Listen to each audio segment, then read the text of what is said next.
தம் கிருபை பெரிதல்லோ என் ஜீவனிலும் அதே இம்மட்டும் காத்ததுவே இன்னும் தேவை கிருபை தாருமே இன்னும் தேவை கிருபை தாருமே.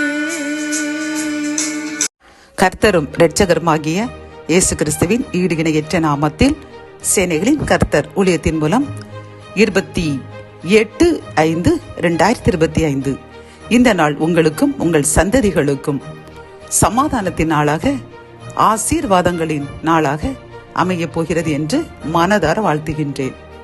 இன்று நாம் அறியவிருக்கும் கிருபையின் வார்த்தைகள் யோபு 42 அதிகாரம் 10 யோபு தன் சிநேகிதருக்காக வேண்டுதல் செய்தபோது கர்த்தர் அவன் சிறையிருப்பை மாற்றினார். கத்தோலிக்க வேதாகமம் இவ்வாறு கூறுகின்றது: யோபு தம் நண்பர்களுக்காக மன்றாடின பிறகு ஆண்டவர் செல்வங்களை எல்லாம் மீண்டும் நல்கினார் என்கின்றது.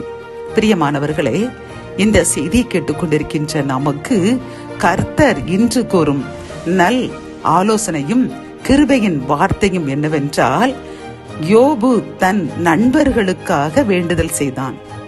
அப்பொழுது கர்த்தர் யோபின் சிறையிருப்பை மாற்றி அவனுக்கு ரெட்டிப்பான, அவன் எதையெல்லாம் இழந்தானோ அவைகளை எல்லாம் ரெட்டிப்பாக கொடுத்து அவனுடைய ஆயுசு நாட்களையும் கூட்டி கொடுத்து அவன் பிள்ளைகளையும் பிள்ளைகளின் பிள்ளைகளையும் கண்டுகளித்தான் என்று பார்க்கின்றோம். பிரியமானவர்களே, நம்மிடமும் கர்த்தர் இன்று இதைத்தான் கேட்கின்றார். நீங்கள், அதாவது நாம் என்ன செய்வோம்? அனுதினமும் நம்முடைய குறைகள், நம்முடைய மனைவி, பிள்ளைகள், கணவர் என்று நம்முடைய தேவைகளை தான் ஆண்டவர் நிறைவேற்ற வேண்டும் என்று மன்றாடுமே ஒழிய, என்றாவது நம்முடைய காரியங்களை கேட்காமல் பிறருடைய, நம்முடைய தெரிந்தவர்கள், பக்கத்தில் உள்ளவர்கள், நம்ம தேசங்கள், இப்படி பிறருக்காக ஜெபித்தோமா? யோசித்து பாருங்கள்.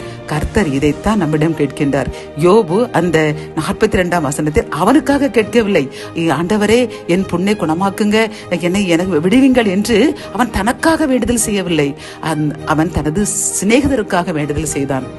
இதே போன்று இன்று கர்த்தர் நம்மிடம் எதிர்பார்க்கும் காரியம், உன்னுடைய காரியங்களை எனக்கு தெரியும், உன் தலைமையில கூட நான் எண்ணி வைத்திருக்கும் பொழுது உனக்கு என்ன தேவை என்று எனக்கு தெரியாதா? அதை நான் நிறைவேற்றுவேன். நீ உனக்காக வேண்டுதல் செய்யக்கூடாது, பிறருக்காக வேண்டுதல் செய், அப்பொழுதுதான் நான் உன் தேவை நிறைவேற்றுவேன் என்று நமக்கு இன்று ஒரு வாக்கு கொடுக்கின்றார். பிரியமானவர்களே, இந்த செய்தியை கேட்டுக்கொண்டிருக்கின்ற நாம் ஒவ்வொருவரும் இன்றிலிருந்து நமக்காக இனி மன்றாடவே கூடாது. கர்த்தருக்கு நம் காரியங்கள் தெரியும், அவர் நம்மை உள்ளங்கையில் வரைந்து வைத்திருக்கின்றார். ஆகவே நாம் இன்றிலிருந்து பிறருக்காக, தேசத்திற்காக, நாடுகளுக்காக, பிற கஷ்டப்படுகிற மக்களுக்காக, அப்படி பிறருக்காக ஜெபிப்போம். கர்த்தர் நம் சிறையிருப்பை மாற்றி நம்மையும் நம் சந்ததிகளையும் யோபை போன்று பிள்ளைகளையும் பிள்ளைகளின் பிள்ளைகளையும் காண செய்து ஆசீர்வதிப்பார். ஜெபம். என் அன்பு தகப்பனே, இன்று இந்த கிருபையின் வார்த்தைகள் மூலமாக, அப்பா, நாங்கள் இவ்வளவு நாளும் எங்களுக்காக, எங்கள் பிள்ளைகளுக்காக மட்டுமே ஜெபித்துக் கொண்டிருக்கிறோம் என்று எங்களுடைய குறையை எங்களுக்கு சுட்டு காட்டினீரப்பா. கோடி நன்றி. அதற்காக நாங்கள் மன்னிப்பு கேட்கின்றோம். இன்றிலிருந்து நீர் விரும்பினபடி எங்களுக்காக அல்ல, எங்களுக்காக நாங்கள் ஜெபிக்காமல் பிறருக்காக, தேசத்திற்காக, நாடுகளுக்காக, இப்படி கஷ்டப்படுகிற மக்களுக்காக ஜெபிப்போம் என்று உறுதியெடுக்கின்றோம். எங்கள் உறுதியை ஏற்றுக்கொள்ளுங்க. அதன் மூலம் முத வாக்குத்தத்தத்தை நிறைவேற்றிக் கொடுங்க. மீட்பர் இயேசுவின் மூலம் ஜெபம் கேளும் நல்ல தகப்பனே. ஆமென்.